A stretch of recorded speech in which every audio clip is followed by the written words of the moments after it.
about a floor, a coal tile floor, and it was revolting. It was absolutely revolting. It made me sick at my stomach.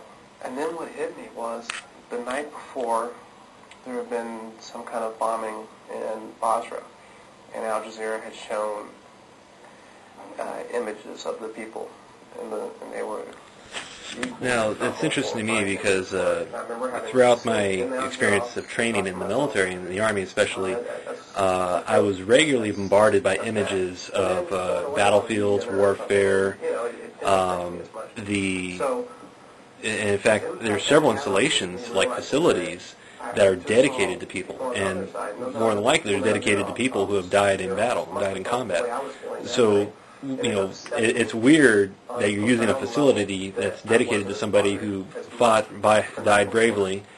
You assume, because sometimes, they say, all right, this guy was killed at this location, and you hope that was the best circumstances, but you really don't know. And I just find it interesting because it's, how to say, how can you parade these dead bodies? And it's like, well, what is the military doing? With all these, you walk into a dining facility and there's a picture of some famous battle in either Vietnam, or there's even, Black Hawk Down in Somalia, Mogadishu, with Randy Sugar and the two special forces Delta operators who roped down to take care of or look after Michael Durant when his Black Hawk was shot down. Because it's interesting that you would see like a painting depicting that and talking about it, describing in detail what happened, who these individuals were, how many people had died by that point, how many people were living by that point, how many people were expected to die. It's interesting that so what is the difference? If you're seeing one thing or another. So to see the film footage of the bodies of American service members being dragged through the streets of Somalia, and yet to see that same image again in the movie Black Hawk Down, and you have to wonder, okay, well, what's being seen, and it's interesting, like a number of things. Right now I'm watching Control Room, which is about Al Jazeera TV and their coverage of the Second Iraq War. It's just, it's real interesting because the U.S. military individuals they're speaking to, some of them are officers. I'm kind of surprised I'm not seeing anybody from the Defense Information School, the journalist school in the Army, but it's also where the other branches of the service trained as well. And in fact, I'm kind of thinking that this Marine officer they're interviewing, or they're showing throughout a lot of this, that he didn't go to the school. I can't say for sure, but he seems to be providing a lot more information than he should be. And also he's providing a very personal take on everything he's relating to, and I think that that's kind of, it's hurting his objectivity, and it hurts his position with the reporters interviewing him, because it's better if he appears as just the dealer out of information. If all you get out of this guy is just facts and numbers, speculation he won't give, and emotional, personal voice he's not going to give either. So I think ideally that's what you want. If you want a person with mic skills, with personality, you can get those people too. But to have somebody, especially in an open forum interview discussion, somebody with good mic skills is great. But somebody that is real tight-lipped is somebody you want as well. But getting back to the whole use of dead bodies, it's real interesting to me because there's a new carrier being built. I believe it's just it's either being built or finished, and on the cutting edge, the prow of the ship. So actually, in fact, the part of the ship that would be cutting right through the water is made from metal from the World Trade Center. And to me, that just strikes me as kind of odd and kind of, or should that be a good or a bad thing? Is that a good or a bad thing? And I'm actually I'm a little disturbed by that idea that you're going to be using this an object that is connected to what was a symbol of unity and prosperity and just bringing together people. And the idea that this is something that is a magnificent structure of mankind that was made for a specific purpose of peace and unity and prosperity. Now it's being converted and transformed into part of a mechanism for war.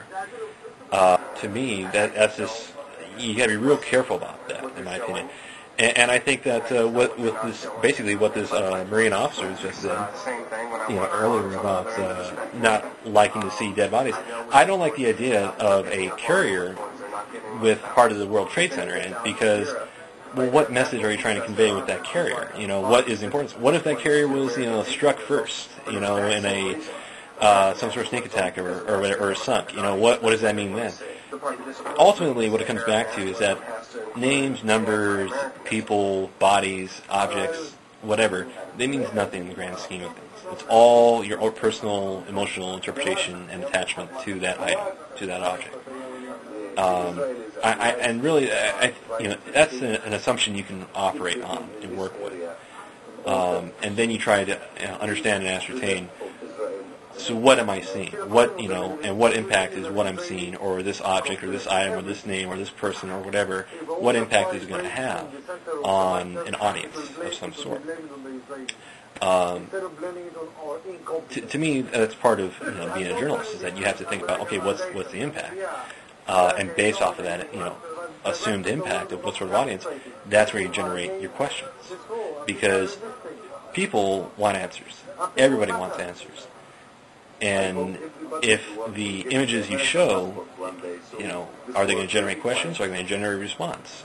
So it's a long, complicated thing. I apologize for kind of going all over the place on that, but I'm just very fascinated by this program and what the Marine officer was speaking about. I just wanted to, I thought that he would bring up some very valid, important points, and I just thought that here's some other information that, to add to that. It's a hard thing. How do you talk about death? How do you talk about warfare? How do you talk about violence? It leads. How do you present information to an audience? And here we have the very beginning of the war, this very worried notion of, what information is getting out there? And so now, here we are so many years after the fact, and it's becoming, there's so much information that can get out.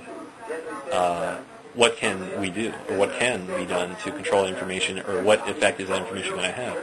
So we have all these U.S. service members deployed overseas, wherever, writing blogs, talking about what they're experiencing, describing in detail the combat that they're going through. And we have, it's interesting, some of the responses is that the U.S. military said, okay, service members deployed overseas cannot go on MySpace, cannot go to YouTube anymore. So it's very interesting to me that, that's one way to respond to all this idea, to this entire idea of information. What impact is information that I have, that I can give to you, going to have? What impact will the information you have that you can give to me going to have? So I mean, it's interesting that really what it all comes down to is just information. What information is considered important? What information is not considered important? What is the significance, of that information, or the importance of that information? And really the importance comes down to, information comes down to the importance of operational importance and emotional importance. So, will this affect an operation? That's one reason not to broadcast it. Will it affect an emotional, or will it have an emotional effect on an audience? That's the real question. And ultimately, I think really you just go back to John Milton, and when he was one of the first censors of literature, and his notion is that you can't really help people choose, or you can present one viewpoint to people, and that's all they'll know, and they'll only be that one type of person. But if you present options to people, hopefully they will choose the right thing and they'll make their own decision.